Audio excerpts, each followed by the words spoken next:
Yo, what is going on? Boruto Chapter 53 just dropped. This chapter was so exciting and it was literally worth the wait to not look at any spoilers. So I went into this fresh, no spoilers at all. And let me just say, this chapter was literally the most important chapter. So it was very important that I go into this fresh and I don't know anything prior. But let's go ahead and start talking about it because there's a lot to talk about. But basically, with this chapter, Kawaki is going to appear on the battlefield, and Isshiki is going to try to plant the karma on him.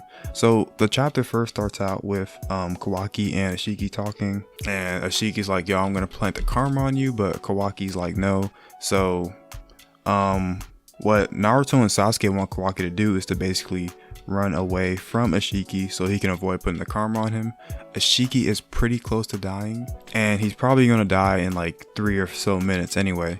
So Kawaki runs and tries to get out of there before he has a chance to do anything. Before that happens, Isshiki is still stepping on Naruto, and Naruto's Baryon mode runs out, but he doesn't die immediately, which is really important going forward. But he doesn't die immediately, and Isshiki goes after Kawaki.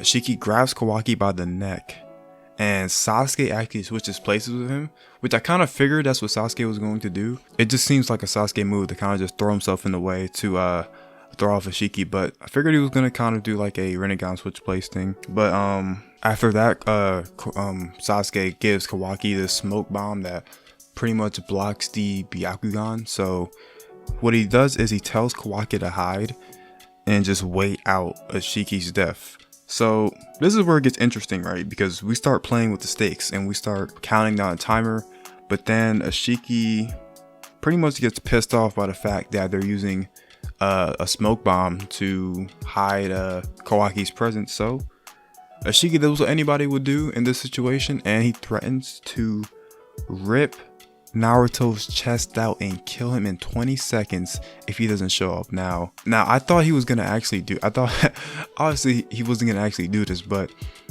coming from him, that is crazy. That is actually crazy. I was actually like hyped out of my mind reading this.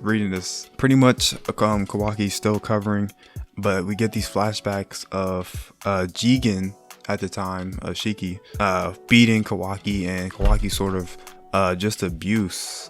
And he's having these flashbacks of him being sort of like a coward and always being too scared to do anything, and just sort of the mental trauma that Kawaki has experienced in the past. And it's really sad and heartbreaking to see the sort of the mental toll that Jigen had on Kawaki for a majority of his life, and we can see it here. So he really has to muster up the courage and fight back against his abuser. But Kawaki finally shows himself. He remembers that, you know, Naruto said he reminds himself of him, so he shows up.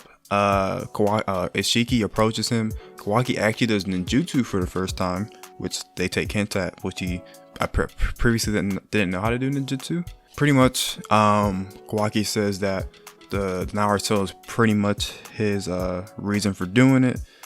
I quote, "A world without Lord Sim has no worth to me." So the fact that Kawaki went from someone who could, you know, potentially not care about anybody to sacrificing his life for the Hokage just shows a lot about his, you know, character development and pretty much Naruto's impact on him. Isshiki gets his hands on Kawaki and plants the karma back on him, and I'm not gonna lie, at this moment I was like, oh, this is how it happens. It makes sense, right? This is how he gets his karma mark in the future. He gets his hands back on him, but turns out that that's not the case. But let's continue. So Isshiki starts dying, and we see him start crumbling to, I guess, to like dust or whatever. But he's doing his victory speech. He's like, I won. But then it cuts over back to Kawaki, and his karma's disappeared. And bro, when I read this, I was so confused. I'm like, what? And my first original reaction was, oh, maybe he put the karma mark on the fake arm. But I'm like, wait, that wouldn't make any sense. Isshiki starts getting mad, and turns out Kawaki did a shadow doppelganger jutsu, aka the shadow clone jutsu, and made it to where he put a fake karma mark on a shadow clone. And shout out to Kawaki, man, that was a smart move coming from him. I did not think they were gonna actually pull this off, and and actually trick Isshiki. I thought Isshiki was gonna win. Like, I really thought Isshiki was gonna win. There no like nothing in my mind played to where like they were not gonna get Isshiki, because he has the karma mark in the future. Like, he has it in the future, so I don't understand how he's gonna get the karma mark. It doesn't make any sense to me how he still gets it. But Naruto's still alive, talking to a Kawaki, and then we get this sudden scene where Boroshiki runs in and stabs Sasuke in his Rinnegan. I believe that's his Rinnegan, right? His left is looks like his left eye. Yeah, I think that's his Rinnegan. But he stabs him in one of his eyes. Thinks Sasuke, I don't think his eye's gonna work anymore, to be honest with you. I'm not sure, but he stabs him in his eye, and I guess this is where we're gonna leave off for the next chapter.